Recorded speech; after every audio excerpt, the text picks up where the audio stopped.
Eu acredito que a tecnologia voltada para a prevenção à fraude, ela é uma tecnologia que realmente ela trabalha em camadas. A gente costuma dizer que não existe bala de prata em prevenção a fraudes. De maneira geral, o mercado como um todo de cartões usa várias camadas na proteção das transações.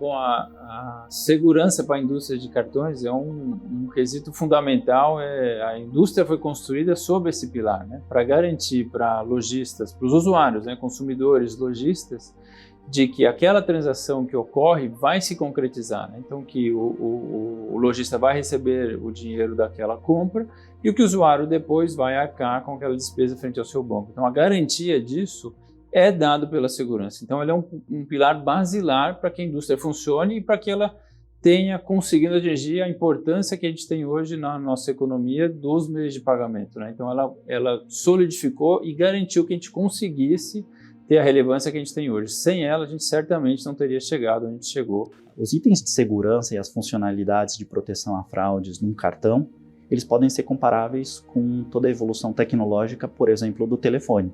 Se a gente for lembrar que no passado as pessoas utilizavam telefones públicos, cabines de telefone, orelhões, telefones fixos, que eram analógicos, e ao longo do tempo isso evoluiu para telefones digitais, para o telefone celular, para o smartphone, e a gente vê a tecnologia como sendo o habilitador e não a finalidade em si.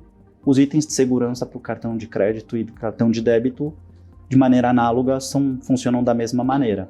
Eles não são o propósito em si do meio de pagamento, mas eles viabilizam que aquela necessidade, conveniência e mudança de perfil do cliente, elas possam ser viabilizadas. Ao mesmo tempo que a conveniência é capturada, a segurança ela é garantida.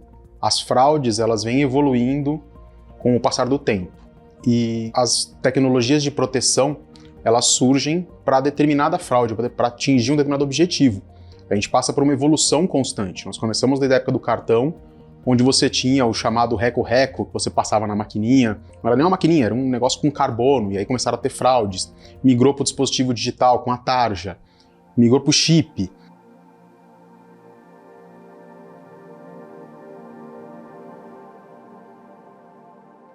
O chip é uma tecnologia super segura. Tem a questão da criptografia, e essa criptografia ela não é estática, ela é dinâmica. Para cada transação, ela gera uma criptografia diferente. Então, quando você é participante de um arranjo de pagamento, a gente tem, no caso, o emissor, quando ele recebe uma transação com chip e senha, ele tem todo o ferramental, todas as soluções que ele precisa para validar aquela criptografia que aquele chip está enviando para ele no momento que a transação está acontecendo.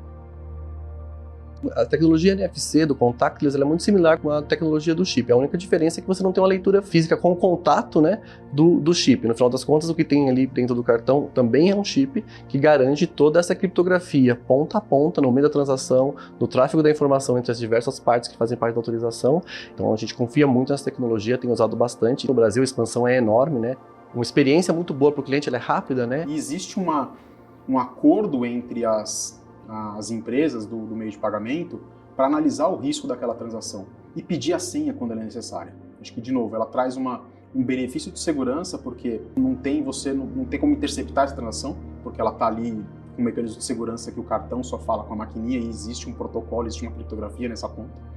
E existe por trás todo desse sistema um mecanismo que faz uma autenticação e uma avaliação do risco daquela transação, e ele pode pedir a senha para você numa transação de baixíssimo valor. Ou ele não precisa pedir senha, é uma transação de mais alto valor. Essa autenticação, ela depende do quê? Do seu histórico, da capacidade do motor que está ali por trás em identificar que você está dentro do seu padrão de comportamento, do seu padrão de consumo.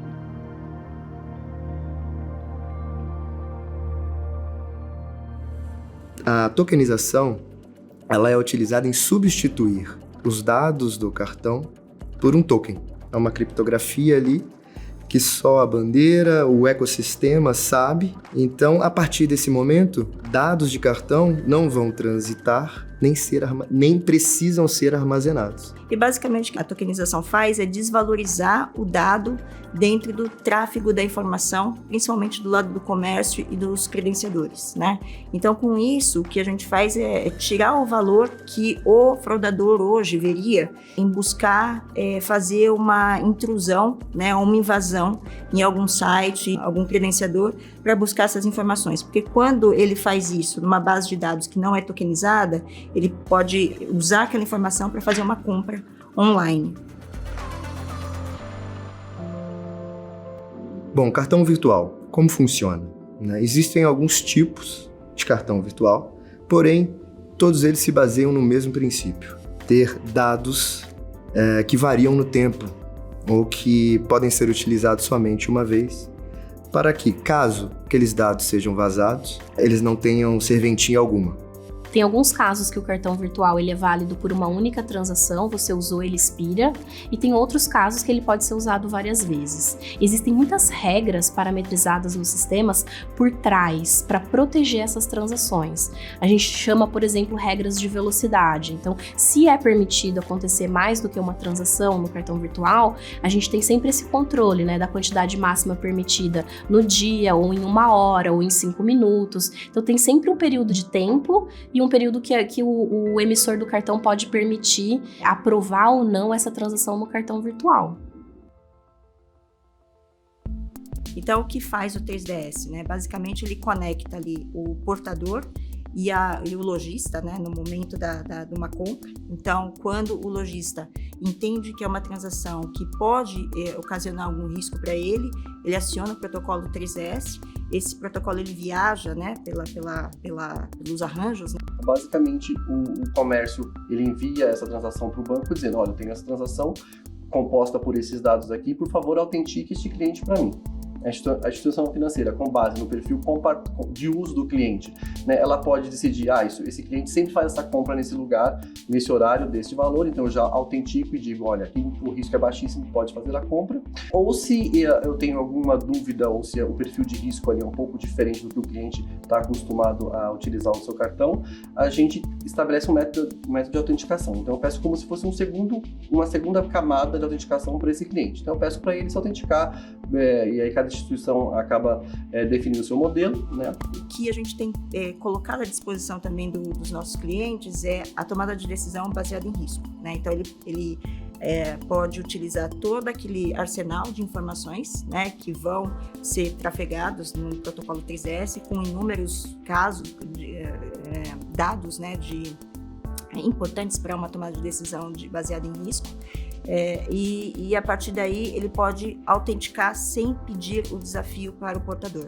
Isso faz com que o processo de compra seja muito mais fluido. Então a gente tem inteligência artificial, por exemplo, também para parâmetros objetivos de uma transação, né? Então, ao executar uma transação, a gente tem ferramentas e modelos que utilizam essa tecnologia para aferir um nível de risco àquela transação, né? Mas as empresas e as tecnologias de prevenção à fraude, elas já atuam com esses modelos de inteligência há bastante tempo. E a principal função desse modelo é transferir a inteligência que estava baseada em regras, eu ditando quais eram as regras, o que pode e o que não pode, para uma análise comportamental. A autenticação baseada no comportamento daquela pessoa, no comportamento daquele cliente. E humanamente é impossível você escrever regras para isso. Você tem que ter um sistema que seja inteligente o suficiente para, no momento de uma transação, e tem que ser muito rápido, ele ser capaz de olhar para todo o seu histórico e falar assim, olha, o Glauco normalmente transaciona neste mercado, nessa cadeia de mercados, nessa região, com um ticket médio de X, então essa transação está dentro de um padrão comportamental dele. E aí você aplica regras mais soft, regras mais leves de prevenção à fraude, do que se ele estiver transacionando num mercado que ele nunca esteve, ou que ele numa região que ele não está acostumado, ou com um ticket muito alto ou muito fora do seu padrão. Essas tecnologias já embarcam há bastante tempo o uso de inteligência artificial para você gerar menos fricção para o cliente, sempre com a menor fricção, com o menor impacto para o cliente. Para entender a tecnologia é importante entender o conceito, né? O que é biometria, né? A biometria está em tudo, tá? Na digital, que cada um tem a sua, tá na íris, está no rosto e tudo mais. Então, na nossa instituição financeira, a gente tem usado bastante, investido bastante na biometria facial, né? No momento que eu estou fazendo a venda do cartão, para garantir que o cliente é ele mesmo, né? Então, revisar a passagem biológica, mas também na transacionalidade, né? Hoje em dia, a gente não usa mais o cartão só como um plástico presencial ali, né? Tem muitas transações que são feitas através de um aplicativo, no nosso caso específico, um aplicativo específico para o uso do cartão. Então, para transações de mais alto risco, a gente também valida o cliente, autentica o cliente através da biometria facial. Mas a biometria comportamental é você conhecer o usuário a partir do comportamento que ele tem, das particularidades dele. Essa é uma forma muito silenciosa de você conseguir saber se é de fato o usuário que está fazendo ou não aquela transação. A forma como esse usuário segura o celular, o ângulo que ele segura, o tipo de produto que ele compra, a velocidade que ele compra, o horário que ele compra, a localização que ele compra, tudo isso gera informações para os motores de biometria comportamental. A gente tem investido em modelos e tecnologias para identificar os sinais que estão se passando no seu aparelho telefônico, por exemplo, no momento em que ele está fazendo uma transação. Suspeita o cliente fazendo uma transação financeira ou no mesmo momento em que ele está numa chamada telefônica. Isso vale para o mundo de cartão de crédito também. Ele pode estar sendo induzido a fazer aquela transação nessa chamada. Então, os modelos vêm para ajudar nisso, a captura desses sinais. E tudo isso, quando dá um gatilho que, poxa, esse comportamento não está dentro do padrão desse usuário, é aí que gera um alerta, né? Ele é muito importante para você conseguir validar transações sem interferir na jornada do usuário.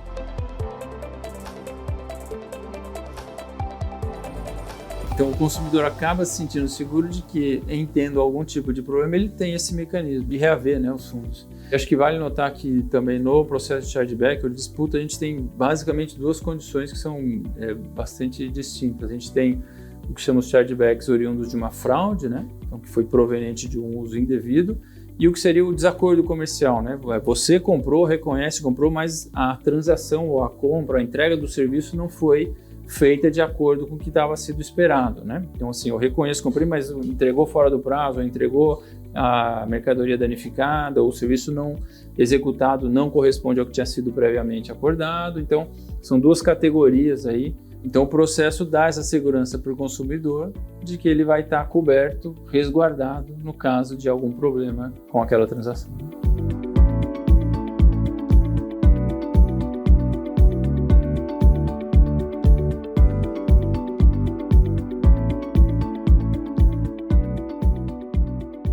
No fundo, que nós temos visto em termos de evolução das soluções de segurança, é que elas avançam à medida que os riscos e ameaças vão aparecendo e que a evolução do meio de pagamento em si vai mudando de acordo com o comportamento dos clientes.